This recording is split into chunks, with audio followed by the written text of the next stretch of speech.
Ever wondered why the more you seek self-help, the more you seem to need it? A peculiar predicament, isn't it?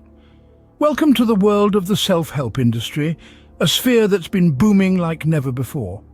By the year 2022, we're talking about an industry that's projected to hit a whopping $13.2 billion. That's right, billion with a B. But here's where things get rather interesting. With all this growth and all this money, we find ourselves walking a thin line. On one side, we have an industry brimming with potential to help individuals overcome their struggles, grow and thrive. On the other hand, we have a marketplace that could profit from the vulnerabilities of those very same individuals. This brings us to the crux of our discussion today, the self-help paradox. Picture this: you stumble upon a self-help book, you read it and you feel great, but then the feeling starts to fade. You find another book, another course, another guru. You're constantly seeking validation, constantly comparing yourself to others. It's a cycle, a relentless loop, and it's all too easy to get trapped in it. The paradox lies in our pursuit of self-help becoming a need in itself. The more we consume, the more we seem to need.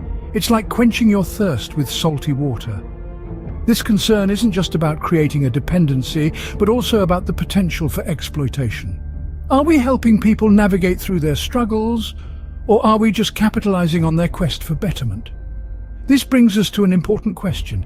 Is self-help genuinely helping or merely exploiting? As we unpack this paradox, remember it's not about demonizing self-help, it's about understanding its complexities and navigating its potential pitfalls. So stay tuned as we dive deeper. This journey promises to be as enlightening as it is intriguing. In the pursuit of success, are we forgetting to rest? It's a question that may hit too close to home for many of us, especially in this age of hustle culture.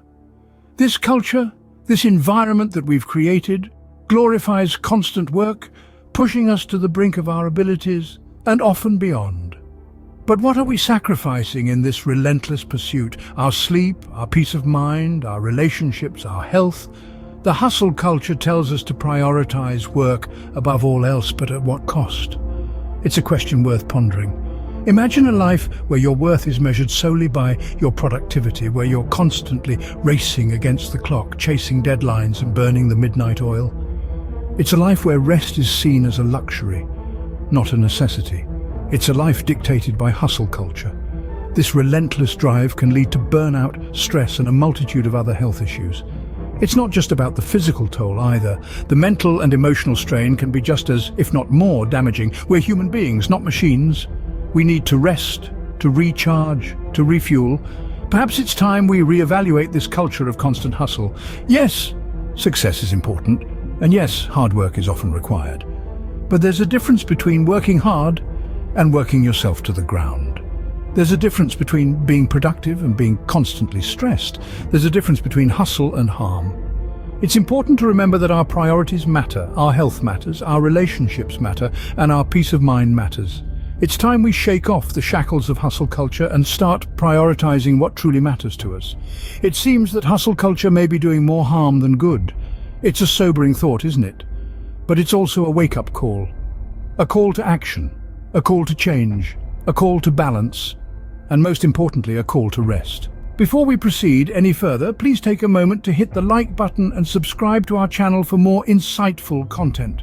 Let's turn our attention to a common criticism of the self-help industry, the one-size-fits-all approach. It's like trying to fit a square peg into a round hole. We're all unique individuals, yet we're often presented with generic advice that's supposed to work for everyone. The reality is that not all advice is applicable to all people all the time. Imagine for a moment that you're at a buffet. You have a plate and an array of options is in front of you. Now someone comes along and says, only eat the chicken and broccoli. But what if you're vegetarian? Or allergic to broccoli? Or simply don't like chicken?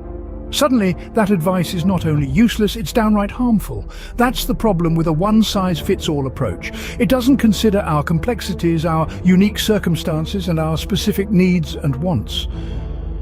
It's a bit like being given a map of London when you're trying to navigate the streets of New York. It might be an excellent map, but it won't help you get where you need to go. In the same way, generic self-help advice might be perfectly sound. Still, it will not necessarily help you with your specific problems, unique challenges, or journey. You are not a cookie-cutter person, a one-size-fits-all individual. You're you, and you deserve advice and support tailored to you that fits your life needs and goals. The self-help industry, as it stands, may be oversimplifying our unique journeys. It's time to challenge that, demand more, and seek the advice and support that truly fits us. Because at the end of the day, you're not a one-size-fits-all person. You're a one-of-a-kind individual, and your journey should reflect that. Are we missing the forest for the trees in our self-improvement journey? As we tread the path of self-improvement, we often become so engrossed in our pursuit of progress that we overlook some of the most crucial aspects. The paradox of self-improvement is that while we strive for betterment, we often forget to appreciate the present moment and maintain a healthy balance in our lives. Imagine, if you will, a tightrope walker. To navigate the high wire, they must strike a delicate balance. If they lean too far one way or the other, they risk a dangerous fall. The same principle applies to our self-improvement journey. We must balance our desire for growth with appreciation for the here and now. This is not to say that we should abandon our quest for self-improvement, but rather temper it with mindfulness.